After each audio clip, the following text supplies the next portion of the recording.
¿Qué hubo, gente? Comentando lecturas, esta vez tengo una lectura distinta. El documento Gaudete et Exsultate es una exhortación apostólica del Papa Francisco. Y en pocas palabras y en español, pues es un texto sobre el llamado a la santidad en el mundo de hoy. ¿Qué les puedo decir? Es un texto bastante ligero de leer. Lo conseguí en la librería San Pablo a $1.50, $2. Suelen ser baratos estos documentos. Y de nuevo, a la manera de Francisco, es un texto bastante ameno. Sobre todo porque es una exhortación apostólica. Estos suelen ser textos eh, como más pastorales, ¿no? Entonces lo que buscan es siempre comunicar y analizar, pero de una manera como pasajera, como una conversación con un auditorio amplia y libre de temas. Y bueno, en este caso el tema es la santidad, cómo la ve él en el mundo de hoy, ¿no? Y es bonito porque en el mundo cristiano, yo presido también un poco en la comunidad guayaquileña, el tema de la santidad siempre es como la perfección y los mandamientos y todo esto. Y hay muchísimo que discutir qué es eso, ¿no?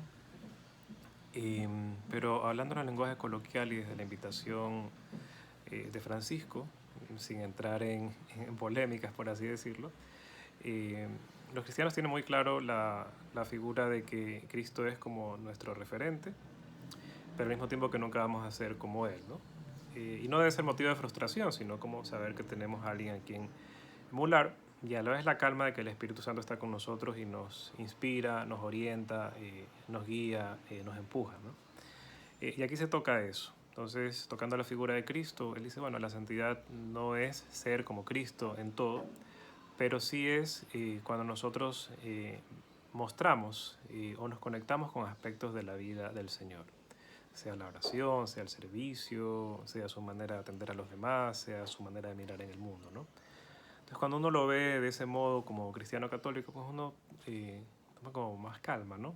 Y dice, bueno, yo no puedo ser como él, eh, pero sé que a veces él me visita o yo me conecto con esta forma o la muestro o la encuentro en otros. Pero bueno, eso es un poquito sobre el concepto de santidad, que no es tan complejo cuando uno ve el documento, ¿no? Como lo ve él, que me parece muy cercano.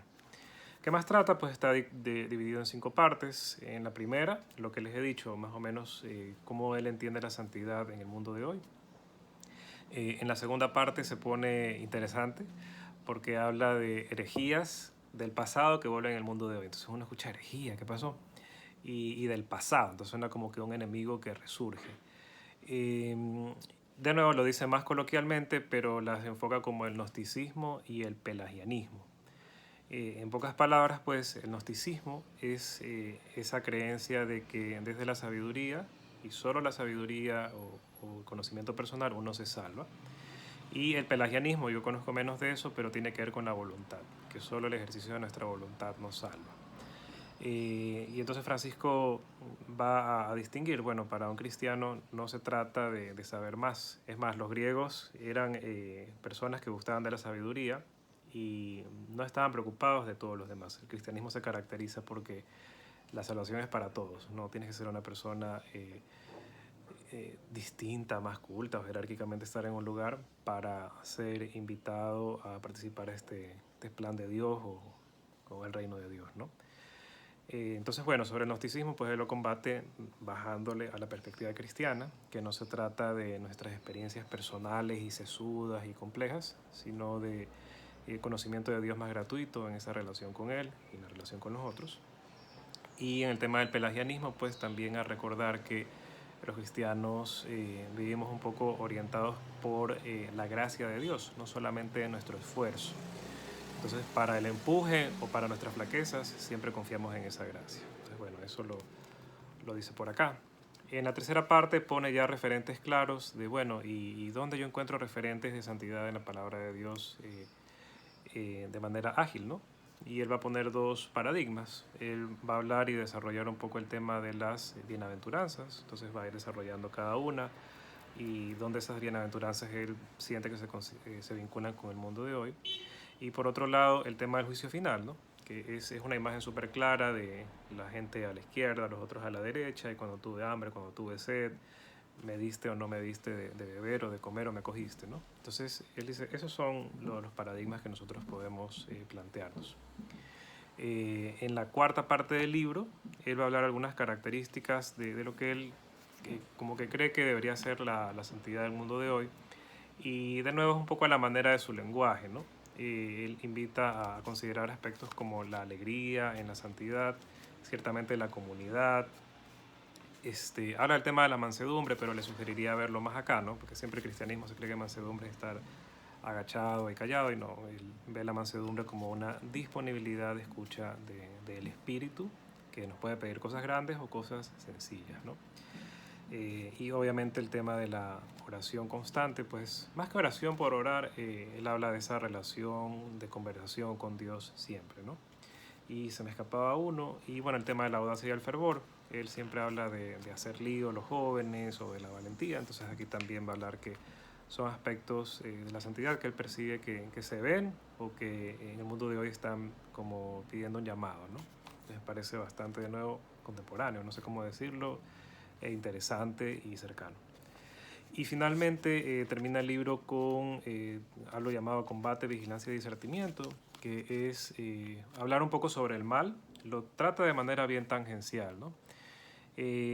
Ahí no entra en polémicas, pero él como que invita a no difuminar el mal eh, y sacarlo de algo que el cristianismo como que maduró, ¿no? Y fue como conseguir el mal como una presencia. Aquí él va a hablar del enemigo. Yo discrepo un poco de verlo de ese modo, pero también es interesante, si uno ve al mal como una presencia, pues es más fácil de hablar y mirar como un punto de partida, de mirar lo que consideramos el mal en el mundo. Entonces por ese lado la invitación es interesante cuando él frentea, pero son solo 2 párrafos de que el mal no debe olvidarse que es una presencia. Pero más allá de eso, lo contrapone a, bueno, frente a esta presencia, ¿qué hacer, no? Y él invita bastante a algo muy ignaciano, él es jesuita, que es el tema del discernimiento espiritual. Entonces el discernimiento espiritual no es más que encontrar la voz de Dios en el mundo de hoy, desde algunas herramientas, pero digamos que una de ellas es de nuevo la conversación con Dios en la oración y esa atención a Dios en el mundo, ¿no? Entonces invita a eso. Y una cosa más del discernimiento es que habla de discernir, sí, entre cosas buenas y cosas que no son buenas, no por no ser perfectos, sino de qué manera sirven a la plenitud de nuestra vida y a la plenitud de nuestro entorno. Y en segundo lugar, también muy ignaciano, pues a disponerse a oír esta voz, porque hay también elecciones entre bienes, ¿no? Que es parte interesante de la espiritualidad ignaciana. Igual no lo hace complejo, él solo lo toca como un tema que considera que es muy importante en este mundo, que aparentemente estamos en un momento de muchos cambios, de batallas ideológicas, etc. Entonces él invita a discernir dónde la voz de Dios se mueve en estas fuerzas y cambios que se dan, ¿no? Entonces, bueno, recomendado, creo que he hablado bastante del contenido, quedo atento a sus comentarios. Lo puedo prestar, aunque se lo puede conseguir a $1.50, $2 en la librería San Pablo u otras librerías católicas. Bien interesante, ameno y sencillo de leer, pedacitos en cada día, ¿no? Yo lo suelo hacer en momentos de oración. Espero que les guste. Gracias.